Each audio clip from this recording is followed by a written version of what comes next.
নবী করিম সাল্লাল্লাহু আলাইহি ওয়াসাল্লামের বিখ্যাত একটা হাদিস আছে যেখানে রাসূলুল্লাহ সাল্লাল্লাহু আলাইহি ওয়াসাল্লাম বলেছেন যে খয়রুন নাস আনফাউহুম লিন-নাস, মানুষের মধ্যে সর্বোত্তম মানুষ সে যে অপরের উপকারে আসে।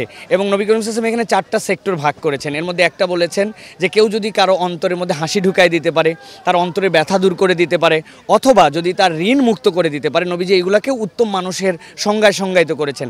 এখানে আমাদের যে ভাইরা এসেছেন, হাজার হাজার মানুষ কাজ করছেন, ইনারা ফিজিক্যালি হয়তো ওখানে যেতে পারছেন না, কিন্তু আমরা তাদের দুঃখের ভাগিদার হয়েছি। হয় আমার একটা প্যাকেটের সাথে হাত লেগে যাচ্ছে, আমার একটা চালের সাথে লেগে যাচ্ছে, আমি আমার সাধ্যের মধ্যে একটু কাঁধে বস্তা নিয়ে যাচ্ছি।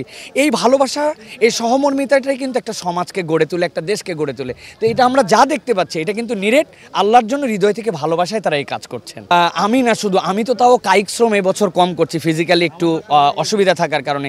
এর আগে আমি বলেছি সিলেটের বন্যার সময় যতগুলি কাঁধে করে আমরা বস্তা টেনেছি, চিড়ার বস্তা টেনেছি, অনেক সংগঠনের সকলে মিলে এতগুলো টানতে পেরেছে কিনা জানি না, কিন্তু এটাতে আমাদের এরকম মনে হয়নি যে কিছু দেখাচ্ছি, কিন্তু অন্তর থেকে একটা প্রশান্তি ছিল।